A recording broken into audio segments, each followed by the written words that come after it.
തന്നെ സിമ്പൽ പ്രതീകമായിട്ട് എങ്ങനെയൊക്കെയാണ് മൂലകങ്ങൾ എഴുതുന്നതൊക്കെ പഠിച്ചു. ഇലക്ട്രോൺ വിന്യാസം പഠിച്ചു.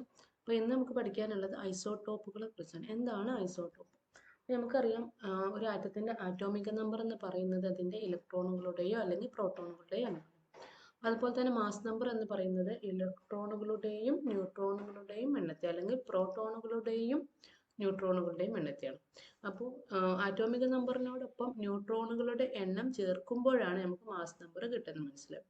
അപ്പോൾ ഇവിടെ ഐസോട്ടോപ്പ് എന്ന് കൊണ്ട് ഉദ്ദേശിക്കുന്നത് എന്താണെന്ന് വെച്ചാൽ അവയുടെ ആറ്റോമിക നമ്പർ ഒന്ന് തന്നെയായിരിക്കും, അല്ലെങ്കിൽ ഇലക്ട്രോണുകളുടെ എണ്ണം തുല്യമായിരിക്കും, അല്ലെങ്കിൽ പ്രോട്ടോണുകളുടെ എണ്ണം തുല്യമായിരിക്കും. പക്ഷെ എന്തിലായിരിക്കും വ്യത്യാസം? ന്യൂട്രോണുകളുടെ എണ്ണത്തിൽ വ്യത്യാസം ഉണ്ടായിരിക്കും. അങ്ങനെ ന്യൂട്രോണുകളുടെ എണ്ണത്തിൽ വ്യത്യാസം ഉണ്ടാകുമ്പോൾ എന്ത് മാറ്റം വരും? മാസ് നമ്പറിൽ മാറ്റം വരും. അപ്പോൾ ഇവിടെ തന്നിട്ടുള്ളത് ഹൈഡ്രജന്റെ ഐസോട്ടോപ്പുകളാണ്.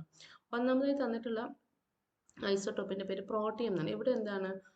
ഒരൊറ്റ ഇലക്ട്രോണും അല്ലെങ്കിൽ ഒരൊറ്റ പ്രോട്ടോൺ മാത്രമേ ഉള്ളൂ, ന്യൂട്രോണുകൾ ഇല്ല. ഈ പ്രോട്ടിയം എന്ന ഐസോട്ടോപ്പിൽ, ഹൈഡ്രജന്റെ പ്രോട്ടിയം എന്ന ഐസോട്ടോപ്പിൽ ഒരു ഇലക്ട്രോണും ഒരു പ്രോട്ടോണും ഉണ്ട്, പക്ഷെ ന്യൂട്രോൺ 0 ആണ്, ന്യൂട്രോൺ ഇല്ല. അങ്ങനെ ഇരിക്കുമ്പോൾ അതിന്റെ ആറ്റോമിക് നമ്പർ 1 ആണ്, അതുപോലെ തന്നെ മാസ് നമ്പറും 1 തന്നെയായിരിക്കും. എന്നാൽ രണ്ടാമത്തെ ഐസോട്ടോപ്പ് ആയിട്ടുള്ള ഡ്യൂട്ടീരിയത്തില് ഒരു പ്രോട്ടോൺ ഉണ്ട്, അതുപോലെ തന്നെ ഒരു ന്യൂട്രോണും ഉണ്ട്. അപ്പോൾ മാസ് നമ്പർ ആയി എന്തായി? 1 + 1 2 ആയി അല്ലേ? ഇതിന്റെ ആറ്റോമിക നമ്പർ 1ഉം മാസ് നമ്പർ 2ഉം ആയിരിക്കും ഡ്യൂട്ടീരിയം. അടുത്തതാണ് മൂന്നാമത്തെ ഐസോട്ടോപ്പാണ് ഹൈഡ്രജൻ്റെത്. എന്താണ്? ട്രിഷ്യം. ട്രിഷ്യത്തിൽ എങ്ങനെയാന്ന് വെച്ചാൽ ഇലക്ട്രോണുകളുടെ അല്ലെങ്കിൽ പ്രോട്ടോണുകളുടെ എണ്ണം 1 തന്നെയാണ്, പക്ഷെ എന്തിലാണ് വ്യത്യാസം വരുന്നത്? ന്യൂട്രോൺ 2 എണ്ണം ഉണ്ടായിരിക്കും, 2 ന്യൂട്രോൺ ആണ് ഉണ്ടാകുന്നത്. ഇങ്ങനെയുള്ള ഐസോട്ടോപ്പിനെ എന്ത് വിളിക്കാം? ട്രിഷ്യം. കാരണം ഇവിടെ എന്താണ്? ആറ്റോമിക് നമ്പർ എപ്പോഴും 1 തന്നെയാണ്, പക്ഷെ മാസ് നമ്പറിൽ വ്യത്യാസമുണ്ട്. ട്രിഷ്യത്തിന്റെ മാസ് നമ്പർ എത്രയായിരിക്കും? രണ്ടും കൂടെ കൂട്ടുമ്പോൾ 3 വരും അല്ലേ? Mass number 3. ഓക്കെ, അതിന്റെ ഫസ്റ്റ് വണ്ണിന്റെ പേര് പ്രോട്ടിയം, രണ്ടാമത്തെ ഡ്യൂട്ടീരിയം, 3 ട്രിഷ്യം. ഇങ്ങനെ 3 ഐസോട്ടോപ്പാണ് ഹൈഡ്രജൻ ഉള്ളത്. അതുപോലെ തന്നെ മറ്റു മൂലകങ്ങൾക്കും എന്തുണ്ട്? ഐസോട്ടോപ്പുകളുണ്ട്. അപ്പോൾ അത് ഏതൊക്കെയാന്ന് നോക്കാം. ഹൈഡ്രജന്റെ പ്രോട്ടിയം, ഡ്യൂട്ടീരിയം, ട്രിഷ്യം. ഇനി കാർബൺ നോക്കൂ. കാർബണിന്റെ വ്യത്യസ്തമായിട്ടുള്ള ഐസോട്ടോപ്പുകളാണ് കാർബൺ 12, കാർബൺ 13, കാർബൺ 14. അപ്പോൾ കാർബൺ 12-ല് അറ്റോമിക നമ്പറും മാസ് നമ്പറും അറ്റോമിക നമ്പർ അല്ലെങ്കിൽ പ്രോട്ടോണുകളുടെ എണ്ണവും ഇലക്ട്രോണുകളുടെ എണ്ണവും എന്തിനോട് തുല്യമാണ്? ന്യൂട്രോണുകളുടെ എണ്ണത്തിന് തുല്യമാണ്. കാരണം എന്താ? ഇവിടെ ആറ്റോമിക നമ്പർ 6, അപ്പോൾ നമുക്കറിയാം ഇലക്ട്രോണുകളുടെ എണ്ണം 6 ആണ്, അതുപോലെ തന്നെ പ്രോട്ടോണുകളുടെ എണ്ണം 6 ആണ് അല്ലേ?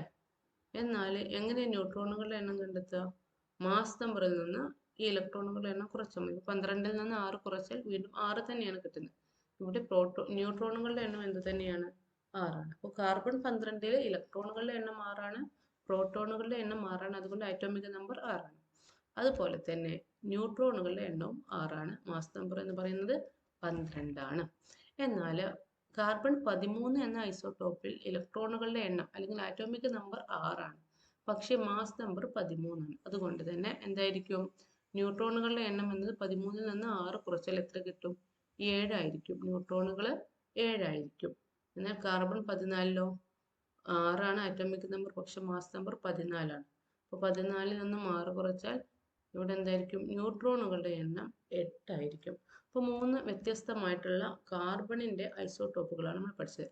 Carbon 12, carbon 13, carbon 14. ഇതിൽ നേരത്തെ നമ്മൾ പഠിച്ച ഹൈഡ്രജന്റെ ഐസോട്ടോപ്പ് ഡ്യൂട്ടീരിയം ഉപയോഗിക്കുന്നത് ആണവ നിലയങ്ങൾ അല്ലെങ്കിൽ ന്യൂക്ലിയർ റിയാക്ടറുകളിലാണ് ഉപയോഗിക്കുന്നത്, അതായത് ഘനജലം എന്നതിനെ വിളിക്കുന്നുണ്ട്. അപ്പോൾ പിന്നെ നമുക്ക് അറിയാം സാധാരണ H2O ആണ് നമ്മുടെ ജലം അല്ലേ? H2O എന്ന് പറഞ്ഞാൽ നമ്മുടെ ജലമാണ്, വെള്ളമാണ്, വാട്ടർ. എന്നാൽ ഇവിടെ ഹൈഡ്രജന് പകരം D കൊടുത്താൽ എങ്ങനെ ഉണ്ടാവും? D2O എന്നുള്ള ഇതിനെയാണ് ഘനജലം എന്ന് വിളിക്കുന്നത്. D2O. ഓക്കെ. ദെൻ കാർബണിന്റെ ഐസോട്ടോപ്പായി 14 അതുപോലെ എവിടെ ഉപയോഗിക്കുന്നു? ഫോസിലുകളുടെയും അതുപോലെ വസ്തുക്കളുടെ കാലപ്പഴക്കം നിർണ്ണയിക്കാൻ ഉപയോഗിക്കുന്ന കാർബൺ ഐസോട്ടോപ്പ് ഏതാണെന്ന് ചോദിച്ചാൽ കാർബൺ 14. ആണവ നിലയങ്ങളിൽ ഉപയോഗിക്കുന്ന ഹൈഡ്രജന്റെ ഐസോട്ടോപ്പ് ഡ്യൂട്ടീരിയം. ഓക്കെ, ഇത്രയാണ് ഐസോട്ടോപ്പുകളെ കുറിച്ചുള്ളത്. ഇനി അടുത്തതാണ് ഫോസ്ഫറസിന്റെ ഐസോട്ടോപ്പ്. അത് എന്താണ്? Phosphorus 31, phosphorus 31. അത് സസ്യങ്ങളിലെ പദാർത്ഥ വിനിമയം അറിയാൻ വേണ്ടി ട്രേസർ ആയിട്ട് ഉപയോഗിക്കുന്നത്. സൈലം ഫ്ലോയം കലകളിലൂടെയുള്ള പദാർത്ഥ വിനിമയം ഉണ്ടല്ലോ, അതറിയാൻ വേണ്ടിയിട്ട് ട്രേസറായിട്ട് ഉപയോഗിക്കുന്നതാണ് ഫോസ്ഫറസ് 31. അതുപോലെ അയഡിൻ 131, കൊബാൾട്ട് 60, ഇതൊക്കെ എന്താണ്, ഐസോട്ടോപ്പാണ്. ഇവയെല്ലാം എവിടെ ഉപയോഗിക്കുന്നത്? വൈദ്യശാസ്ത്ര രംഗത്താണ് കേട്ടോ. മെഡിക്കൽ ഫീൽഡിലാണ് ഉപയോഗിക്കുന്നത്. അയഡിൻ 131ഉം കൊബാൾട്ട് 60 മുതലായ വൈദ്യശാസ്ത്ര രംഗത്ത് ഉപയോഗിക്കുന്ന ഐസോട്ടോപ്പുകളാണ്. ക്യാൻസർ, ട്യൂമർ പോലെയുള്ള രോഗങ്ങളുടെ ചികിത്സയ്ക്കും രോഗനിർണയത്തിനും ഉപയോഗിക്കുന്നതാണ് എന്ത്? അയഡിനും കൊബാൾട്ടിൻ്റെയൊക്കെ ഐസോട്ടോപ്സ്.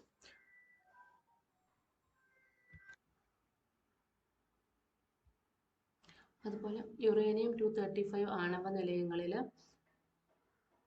ഇന്ധനമായിട്ട് ഉപയോഗിക്കുന്നത് പ്രൊപ്പല്ലർ. ഓക്കെ, യുറേനിയം ഉപയോഗിച്ചിട്ടാണ് നമ്മൾ ന്യൂക്ലിയർ ഫിഷൻ, അതുപോലെ ന്യൂക്ലിയർ ഫിഷൻ പോലെയുള്ള ആണവ റിയാക്ഷൻസ് നടത്തുന്നത്. അതാണ് യുറേനിയം സ്പ്ലിറ്റ് ആയിട്ട് ഒരുപാട് ഊർജ്ജം നമുക്ക് ലഭിക്കുന്ന ന്യൂക്ലിയർ എനർജി പ്രൊഡ്യൂസ് ചെയ്യും, ന്യൂക്ലിയർ ഊർജ്ജം.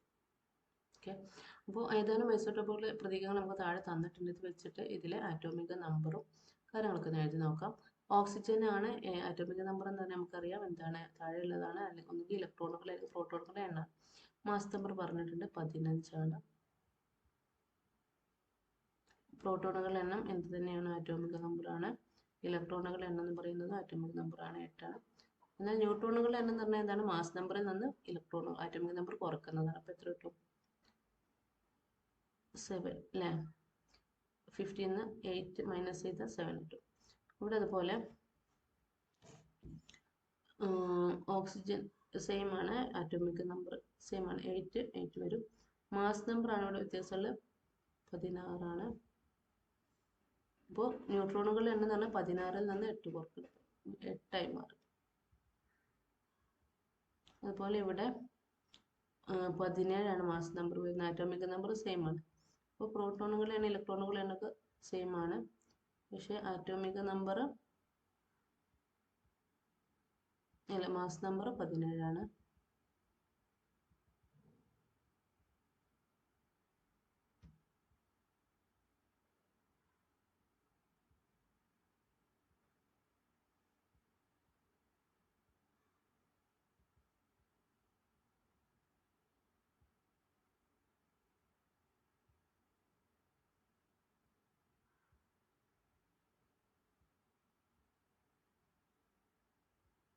അപ്പോൾ എന്ത് ചെയ്യാം? മാസ് നമ്പർ 17 ആകുമ്പോൾ ആറ്റോമിക നമ്പർ 8ഉമാണ്. അങ്ങനെ ആകുമ്പോൾ എന്താണ് ഇവിടെ ന്യൂട്രോണുകളുടെ എണ്ണം എന്ന് പറയുന്നത് 9 ആയി മാറും. അപ്പോൾ നമ്മൾ ഫില്ല് ചെയ്ത് കഴിഞ്ഞു. ഇനി നമുക്ക് നോക്കാം എന്താണ് ഐസോബാർ എന്ന് നോക്കാം. ഐസോബാർ എന്താണ്? ഐസോബാറുകളും ഐസോട്ടോണുകളും. അപ്പോൾ നോക്കാം. ഒരേ മാസ് നമ്പറും വ്യത്യസ്ത ആറ്റോമിക നമ്പറുമുള്ള ആറ്റങ്ങളുണ്ട്. ഇവയാണ് ഐസോബാർ എന്ന് പറയുന്നത്. ഏകദേശം ഒരു എക്സാമ്പിൾ ആയിട്ട് നമുക്ക് കാൽഷ്യം, ആർഗണും എടുക്കാം. കാൽഷ്യത്തിൻ്റെ ആറ്റോമിക് നമ്പർ 20 ആണ്. അതുപോലെ ആർഗണിൻ്റെ ആറ്റോമിക് നമ്പർ 18 ആണ്. എന്നാൽ ഇവയുടെ രണ്ടിൻ്റെയും മാസ് നമ്പർ എന്ന് പറയുന്നത് 40 ആയിട്ടാണ് വരുന്നത്. അതായത് ന്യൂട്രോണുകളുടെ എണ്ണം വ്യത്യസ്തമായിരിക്കും. അപ്പോൾ അതിനനുസരിച്ച് തന്നെ ആറ്റോമിക് നമ്പറും വ്യത്യസ്തമാണല്ലോ. പക്ഷേ മാസ് നമ്പർ ഒരേപോലെ വരുന്നുണ്ട്, 40 40. ആറ്റോമിക് നമ്പർ വ്യത്യസ്തമാണ്. ഇങ്ങനെ വരുന്ന വ്യത്യസ്ത മൂലകങ്ങളുടെ ആറ്റങ്ങളെയാണ് എന്ത് പറയുന്നത്? ഐസോബാറുകൾ എന്ന് പറയുന്നത്. ഒരേ മൂലകത്തിൻ്റെ അല്ല, വ്യത്യസ്ത മൂലകങ്ങളുടെ ആറ്റങ്ങളായിരിക്കും. പക്ഷെ അവയുടെ മാസ് നമ്പർ ഒരേപോലെയാണ്, എന്നാൽ ആറ്റോമിക നമ്പർ വ്യത്യസ്തമായിരിക്കും. കാരണം വ്യത്യസ്ത മൂലകങ്ങളായതുകൊണ്ടാണ് ആറ്റോമിക നമ്പർ വ്യത്യസ്തമായത് തന്നെ. ഓക്കെ, അപ്പോൾ ഇങ്ങനെയുള്ള ഒരേ മാസ് നമ്പർ വരുന്ന ആറ്റങ്ങളെയാണ് എന്ത് വിളിക്കുന്നത്? ഐസോബാറുകൾ എന്ന് വിളിക്കുന്നത്. അന്നേരം ഒരേ എണ്ണം ന്യൂട്രോണുകൾ അടങ്ങിയിട്ടുള്ള ആറ്റങ്ങളെയാണ് ഐസോട്ടോണുകൾ എന്ന് വിളിക്കുന്നത്. അതായത് നൈട്രജൻ 715 ആണ്, കാർബൺ ആണ് 6ഉം 14ഉം അല്ലേ. അപ്പോൾ ഇവിടെ ആറ്റോമിക് നമ്പർ 7ഉം 6ഉം ആണ്. മാസ് നമ്പർ എന്ന് പറയുന്നത് നമുക്ക് 15ഉം 14 വരുന്നു. അപ്പോൾ ഇവിടെ ന്യൂട്രോണിൻ്റെ എണ്ണം എന്തായിരിക്കും? നൈട്രജൻ്റെ കേസിൽ 15 ആണ് മാസ് നമ്പർ, 15. ഇതിൽ നിന്ന് നമുക്ക് ആറ്റോമിക് നമ്പർ കുറക്കാം, 7 ആണ് ആറ്റോമിക് നമ്പർ. ആൻസർ കിട്ടുന്ന എത്രയായിരിക്കും? 15ൽ നിന്ന് 7 കുറച്ചാൽ 8. അതായത് ന്യൂട്രോൺ 8 ആണ് ഇതിലെ നൈട്രജൻ. അതേപോലെ തന്നെ കാർബണിന്റെ കേസിൽ ആറ്റോമിക് മാസ് നമ്പർ 14 ആണ്. 14. ഇതിൽ നിന്ന് ആറ്റോമിക് നമ്പർ 6 കുറക്കണം. 14 നിന്ന് 6 കുറച്ചാൽ എത്ര കിട്ടുന്നത്? 8 ആണ് കിട്ടുന്നത്. അപ്പോൾ ന്യൂട്രോണുകളുടെ എണ്ണം തുല്യമാണ് ഇവിടെ. ഇങ്ങനെയുള്ള ആറ്റങ്ങളെയാണ് നമ്മൾ എന്ത് വിളിക്കുന്നത്? ഐസോട്ടോണുകൾ എന്ന് വിളിക്കുന്നത്. അപ്പോൾ ഐസോടോപ്പ് എന്ന് പറയുന്നത് ഒരേ atomic number, same atomic number.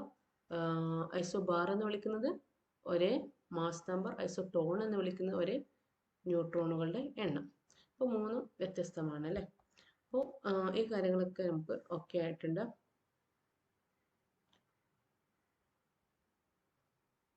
ഇനി നമുക്ക് പഠിക്കാനുള്ള ഒരു കാര്യമാണ് ഹിഗ്സ് ബോസോൺ എന്ന ദൈവഗണത്തെക്കുറിച്ച്. അതായത് ജീവശാസ്ത്രത്തിലെ പരിണാമ സിദ്ധാന്തം പോലെ തന്നെ പ്രപഞ്ചത്തിന്റെ ഉൽപ്പത്തിയെക്കുറിച്ച് വളരെയധികം പ്രാധാന്യം നൽകപ്പെട്ട ഒരു സിദ്ധാന്തമാണ് സ്റ്റാൻഡേർഡ് മോഡൽ സിദ്ധാന്തം എന്ന് പറയുന്നത്. സ്റ്റാൻഡേർഡ് മോഡൽ സിദ്ധാന്തം. ഈ സിദ്ധാന്തം അനുസരിച്ച് പറയുന്നത് ഫെർമിയോണുകൾ എന്ന പദാർത്ഥ ഘടകങ്ങളും അതുപോലെ ബോസോൺസ് എന്നറിയപ്പെടുന്ന ഊർജ്ജം വഹിക്കുന്ന ഘടികകളും അടങ്ങിയ 17 മൗലിക കണങ്ങൾ ചേർന്നാണ് പ്രപഞ്ചം രൂപപ്പെട്ടതെന്നാണ് ഏത് പറയുന്നത്? സ്റ്റാൻഡേർഡ് മോഡൽ സിദ്ധാന്തം. അപ്പോൾ എങ്ങനെയൊക്കെയാണ്? ഫെർമിയോണുകൾ എന്ന പദാർത്ഥ ഘടകങ്ങൾ, അതേപോലെ തന്നെ ഊർജ്ജവാഹിനികളായിട്ടുള്ള ബോസോണുകൾ എന്ന കണികകൾ, ഇവയെല്ലാം കൂടി ഏകദേശം 17 മൗലിക കണങ്ങൾ. ഇവ ചേർന്നിട്ടാണ് പ്രപഞ്ചം രൂപപ്പെട്ടിട്ടുള്ളതെന്ന് പറയുന്നുണ്ട്. എന്നാൽ ഈ കണികകൾക്ക് എങ്ങനെ മാസ് ലഭിക്കുന്നു എന്ന് വിശദീകരിക്കപ്പെട്ടത് ഹിഗ്സ് കണം വഴിയാണ്. അതായത് 2012 ജൂലൈ 4 സ്റ്റാൻഡേർഡ് മോഡൽ പ്രവചിച്ചതിന് സമാനമായിട്ടുള്ള ഹിഗ്സ് ബോസോൺ എന്ന് കണ്ടെത്തിയത്. ജനീവയിലെ സേൺ ലബോറട്ടറിയിലാണ് ശാസ്ത്രജ്ഞർ ഹിഗ്സ് ബോസോൺ കണത്തെ, അതായത് ദൈവകണം എന്ന് വിളിക്കുന്ന ഹിഗ്സ് ബോസോൺ കണത്തെ എവിടെയാണ് കണ്ടെത്തിയത്? ജനീവയിലെ സേൺ ലബോറട്ടറിയിൽ. എന്നാണ്? 2012 ജൂലൈ 4. 2012 ജൂലൈ 4 ഹിഗ്സ് ബോസോൺ എന്ന ദൈവകണത്തെ ജനീവയിലെ സേൺ ലബോറട്ടറിയിൽ കണ്ടെത്തിയത്.